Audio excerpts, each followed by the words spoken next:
We've been exploring how biblical narratives work, and it turns out stories in the Bible are like any other story. You've got to pay attention to the characters, the setting, and the plot. Yeah, these are the basic tools an author uses to help readers see the meaning and significance of the events. Now, it's time to learn one final skill that will bring all these elements together: how to detect design patterns in biblical narrative. What do you mean by design patterns? Well, the biblical authors have shaped all these elements, character, setting, and plot, to create series of repeated patterns that weave through story after story and tie them all together.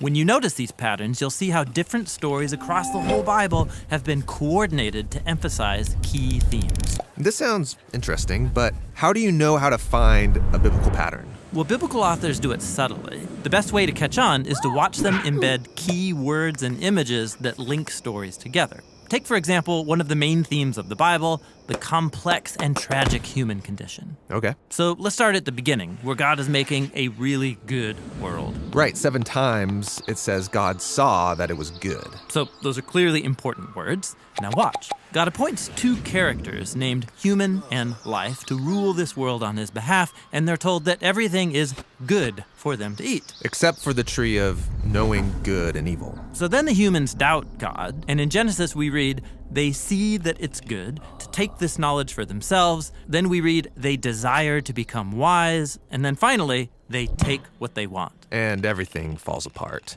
This story is about the human condition. And on its own, it's a really powerful story, but the biblical authors don't leave it there. They turn it into a pattern. It happens again with Abraham and Sarah. God brings them into the promised land, promises them a child. But they don't trust God, they get impatient, and we read the same words. They see their Egyptian slave, they take her and do what is good in their eyes.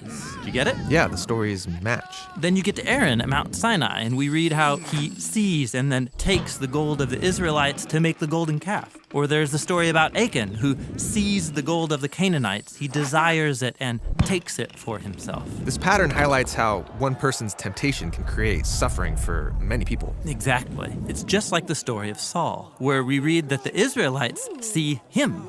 They desire him and take him as their king so they can be like all the other nations. And Saul's reign leads them to destruction. Or there's the story of David, which says that he sees Bathsheba. He desires her and then takes her and then kills her husband. And then David's family starts destroying each other. So you see, it's just one basic theme repeated over and over. These stories are all designed to show the temptation pattern. Which is kind of a downer. But the repetition builds up anticipation. Perhaps someone will come and break the pattern. This is why the stories of Jesus have been designed to carry the patterns forward to their climax. Really? Yeah, like what does Jesus say when he's faced with his greatest temptation to avoid dying on the cross? Not my desire, but your desire be done. So the pattern flips, and you have one person resisting temptation, and his suffering provides life for many.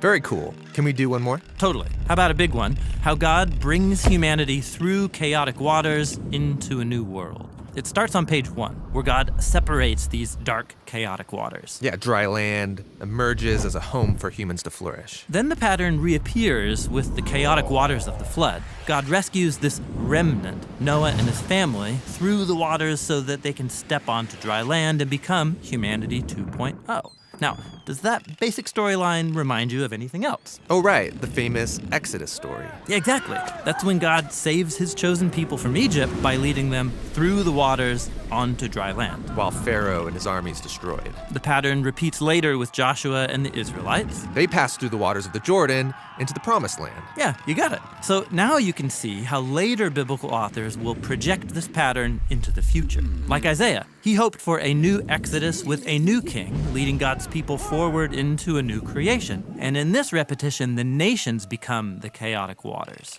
So you can see how combining all of these patterns brings us to Jesus. Yeah, notice how all the Gospels highlight that story of Jesus going to the Jordan River. He goes into the waters and back out again. His baptism. That's when God announces that Jesus is his son, who will rescue the world from the chaos of our evil and violence by going into death and out the other side.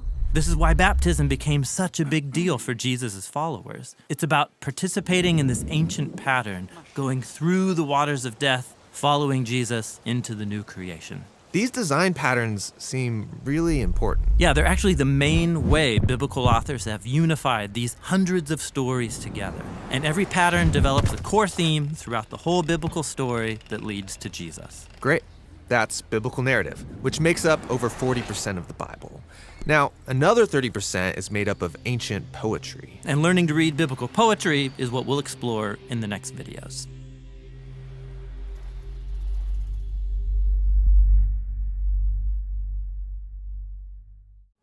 You just saw our 8th installment in the How to Read Your Bible series. Yep. It's not just your Bible. The Bible. The Bible. Our common Bible. And design patterns is something you're particularly jazzed about. That's right. I said jazzed. Did I use jazzed hands? Jazz. We're about halfway through. Yes. That was the rest of narrative too. So up next is poetry. Yes. How to read biblical poetry. We've got lots of videos. You can find them all at thebibleproject.com. You guys, we are a crowd-funded nonprofit animation studio, and you can help us make the future videos. Check things out at thebibleproject.com.